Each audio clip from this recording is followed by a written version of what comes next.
Welcome to the first notes of Chapter 1. This is Section 1.1.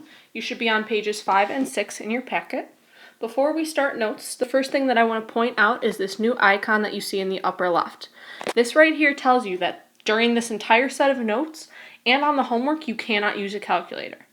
If you are permitted to use a calculator, you'll see the calculator symbol but without the X. So today we are taking notes on Section 1.1, which is expressions and formulas. You'll see we have two objectives. First, we're going to evaluate expressions using order of operations, and then we are also going to learn to use a formula. So this should be review. First thing is order of operations. In middle school, probably, you learned, please excuse my dear Aunt Sally, or PEMDAS. You learned one of the two. The P stands for parentheses. The E stands for exponents. M stands for multiplication. D stands for division. A stands for addition. And S stands for subtraction. So this should be review. Multiplication and division are grouped together, and addition and subtraction are grouped together. So anytime you have an expression, you always do the parentheses first. Then you do the exponents. When it comes to multiplication or division, you just do whichever one comes first in the expression. So whichever one you see first. And the same thing with addition and subtraction. So we have a few examples that we're going to do together. So I'm going to move the screen down. First one is example 1. So it says evaluate, it gives you an expression, and it tells you m equals 3 and p equals negative 4. So the first thing that I'm going to do is just substitute those numbers in. So I have 3 add negative 4 divided by negative 4 subtract 1 squared.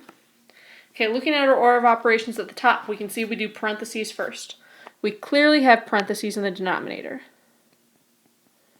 Okay, negative 4 subtract 1, that's like adding a negative 1. That's negative 5 squared. Now a little bit tricky part.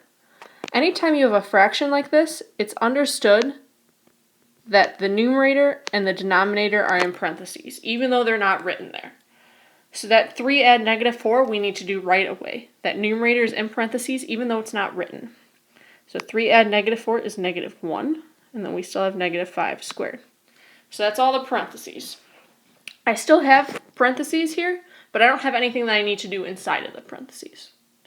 Next I have exponents. So negative 5 squared becomes positive 25. Negative 5 multiplied by negative 5 is positive 25. And I still have negative 1 in the numerator. Now, technically, this is negative 1 divided by 25. That would give us a decimal, though, so I want to leave it like a fraction. So this is my final answer. Okay, so moving on. Example 2 is definitely more difficult. I'm going to start the same as I did before, just by substituting in the numbers that I have.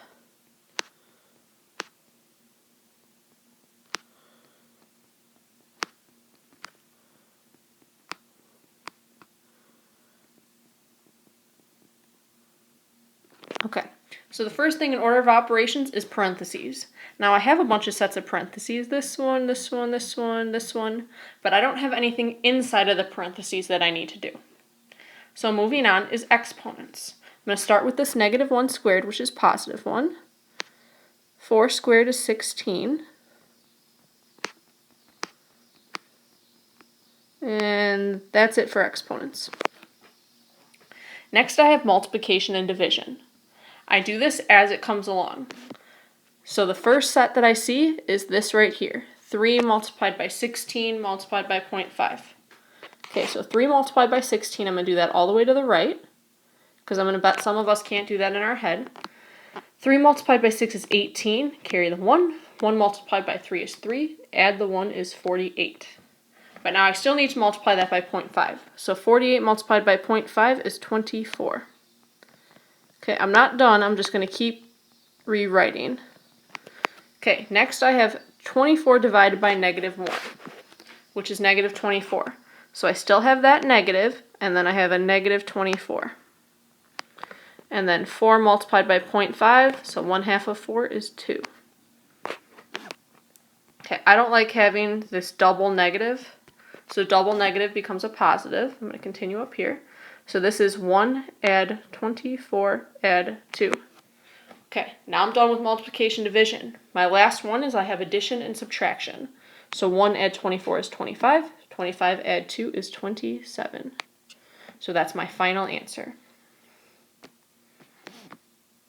I know that was a lot of steps, but you just have to take it step by step, little by little. Okay, last one on page 5 is example 3. It says the formula for the volume of a rectangular prism is V equals L times W multiplied by H, where L represents length, W represents width, and H represents height. This is a formula that you guys saw last year in geometry, so this one should be familiar. It says find the volume of a rectangular prism with a length of 4, a width of 2, and a height of 3.5. Okay, so V equals, it tells us our length is 4, our width is 2, and our height is 3.5. Okay, order of operations. I have no parentheses or nothing inside the parentheses I have to do. I have no exponents, so multiplication is next. 4 multiplied by 2 is 8, so I have 8 multiplied by 3.5. If you can't do that in your head, you need to do that to the side, which is what I'm going to do. 8 multiplied by 5 is 40, carry the 4. 3 multiplied by 8 is 24, add 4 is 28, and then add 1 decimal. So here I only have 1 number after the decimal, so here I'm going to have 1 number after the decimal. So our volume ends up being 28, and then it's feet cubed, and that's because I had feet once, feet twice, feet 3 times, feet cubed. So that's okay if you don't remember it. That was page 5. We have example 4 and example 5. You will notice here these stop signs. What that means is you are to do these 2 examples on your own. Stop the video right now and try example number 4. Don't go on to example 5.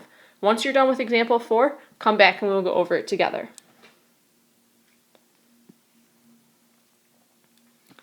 Okay, so I'm going to start by substituting.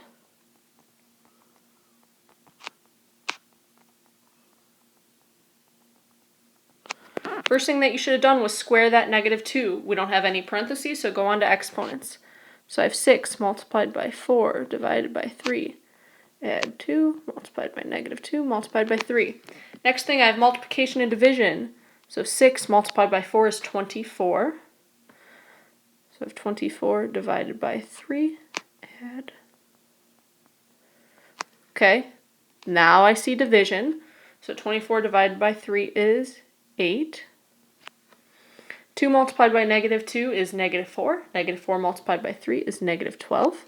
So 8 add -12 gives me a final answer of -4. Hopefully you got that one right. If you didn't, no big deal. Hopefully we see the mistake that we made though. Now, pause the video again and do example 5 on your own. When you come back, I will tell you the answer, but I will not show you the work. Good luck. Hopefully you took a few minutes to try example 5 on your own. You should have gotten, -7/8. If you didn't, go back and find your mistake. If you have any questions, bring them to class tomorrow, and we will do some problems in class. Thank you.